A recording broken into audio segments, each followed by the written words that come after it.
आज की वीडियो में जो मैं क्वेश्चन सॉल्व कर रही हूँ वो है लॉज ऑफ एक्सपोनेंट का। क्वेश्चन है हमारे पास, शो डैट, यहाँ हमें प्रूफ करके दिखाना है कि जब हम लेफ्ट हैंड साइड को सॉल्व करें तो वो इक्वल आवे राइट साइड के, और राइट साइड पे हमारे पास है 1, यानी कि जब हम लेफ्ट साइड सॉल्व करेंगे तो वो इक्वल आनी चाहिए 1 के। यहाँ हमारे पास है कि ब्रैकेट में x की पावर a डिवाइडेड x की पावर b, तो कुछ लॉज ऑफ एक्सपोनेंट हमारे पास है कि लॉ 1 क्या होता है हमारे पास कि अगर बेस सेम हो, जैसे यहाँ पर भी a है और यहाँ पर भी a है और इसकी पावर m है और इसकी पावर n है, तो वो किसके इक्वल होते हैं? जब बेस सेम हो तो पावर को हम ऐड करते हैं, तो a की पावर m प्लस n। इसी तरह लॉ हमारा जो सेकेंड लॉ है उसमें क्या होता है? डिवाइड में होता है, यानी कि यहाँ पर a की पावर m है और डिवाइड में a की पावर n है, तो यहाँ पर भी दोनों के बेस में a है और पावर m है, लेकिन यहाँ पर ये मल्टीप्लाई में था लॉ 1 में और यहाँ पर ये डिवाइड में। तो जब इस कंडीशन में क्या होता है, वो माइनस होता है, क्योंकि यहाँ पर प्लस n है, जब उसको हम ऊपर शिफ्ट करेंगे तो वो प्लस से माइनस हो जाएंगे। अगर डिवाइड वाली चीज़ है तो वो क्या हो जाती है? माइनस में आती है, और मल्टीप्लाई वाले में हम पावर्स को ऐड कर देते हैं और इसमें हम यहाँ से पावर को ऊपर शिफ्ट करते हैं, तो यहाँ प्लस है तो यहाँ माइनस हो जाती है। तो इसी तरह यहाँ पर हमारे पास ब्रैकेट में x की पावर a है और डिवाइड में x की पावर b है, दोनों के बेस में x है और पावर एक a है और b है, तो जब ये ऊपर शिफ्ट हो जाएगी तो क्या हो जाएगा? a minus b। हम यहाँ लिखेंगे x a माइनस b, और बाहर हमारे पास क्या है? a plus b।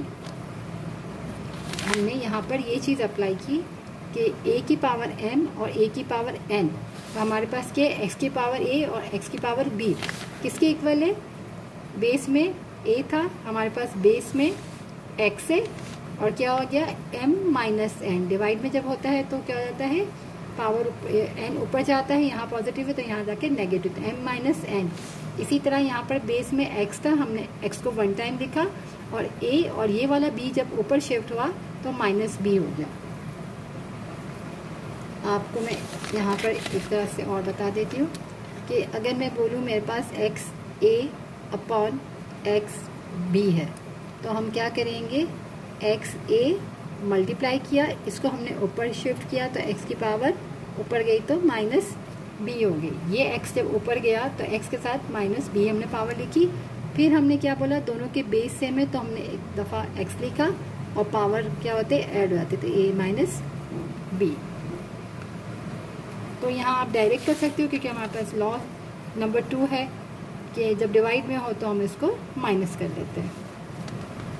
इसी तरह आगे वाले में भी हम क्या करेंगे? यहाँ b और c है तो हमने लिखा x की पावर b माइनस c, क्योंकि जब ये ऊपर शिफ्ट हुआ तो माइनस हो गया, और बाहर पावर क्या है? b प्लस c, और लास्ट में मल्टीप्लाई में क्या है? c और a, तो 1 टाइम हमने x लिखा और c माइनस a, जब ये वाली पावर a की ऊपर गई तो माइनस हो गई, और बाहर हमारे पास जो है वो है c प्लस a। अब यहाँ पर ये दोनों पावर्स में हैं, हमारे पास एल्जेब्रा आइडेंटिटी एक फॉर्मूला है एल्जेब्रिक, वो हम यहाँ अप्लाई करेंगे। हम 3 फॉर्मूले ज़्यादातर आइडेंटिटी यूज़ करते हैं, तो यहाँ पर उसमें से एक हम अप्लाई कर रहे हैं। एक होता है a प्लस b और a माइनस b इक्वल होता है a square minus b square. तो यहाँ हमारे पास क्या है? a प्लस b और a माइनस b किसके इक्वल होता है? a square minus b square के। तो यहाँ हमारे पास क्या है? a माइनस b और a प्लस b, तो 2 ब्रैकेट्स है जो आपस में पावर में मल्टीप्लाई हो रहे हैं, तो वो हमारे पास क्या बन जाएगा? x की power a square minus b square. यहाँ हमने आइडेंटिटी फार्मूला अप्लाई कर दिया एल्जेब्रिक, मल्टीप्लाई बाय यहाँ पर क्या हो जाएगा? b माइनस सी, b प्लस सी, तो क्या हो जाएगा? b स्क्वायर माइनस सी स्क्वायर, और लास्ट में क्या है? c माइनस ए और c प्लस ए, तो यहाँ पे क्या हो जाएगा? x की power c square minus a square.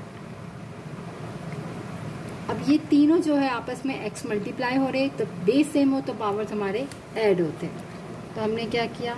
हमने लिखा x a की power square minus b square plus b square minus c square plus c square minus a square, सारे पावर्स को हमने ऐड कर लिया। अब ये ए स्क्वायर प्लस का है और ये माइनस का है तो कैंसिल हो गया, ये माइनस का बी स्क्वायर, ये प्लस का बी स्क्वायर, ये माइनस सी स्क्वायर और ये प्लस सी स्क्वायर। तो सारी जो पावर थी हमारी ख़त्म हो गई, यानी एक्स की पावर कितनी आ गई, नॉट। इसको हम क्या बोलते हैं, नॉट। और कोई भी वेरिएबल के ऊपर या नंबर के ऊपर नॉट आ जाए तो वो इक्वल होता है 1 के। अगर मैं बोलूँ 2 नॉट तो वो भी इक्वल 1 है, एक्स नॉट वो भी इक्वल 1 है, बी नॉट वो भी इक्वल 1 है। किसी पे भी नॉट आ जाए, अगर बहुत सारी वैल्यूज़ है 2x/3 के ऊपर भी नॉट है पूरी ब्रैकेट पे, तो वो भी क्या हो जाएगा हमारा 1। तो हमारा आंसर आ गया है 1 equal right hand side proofed. यहाँ हमें प्रूफ करना था।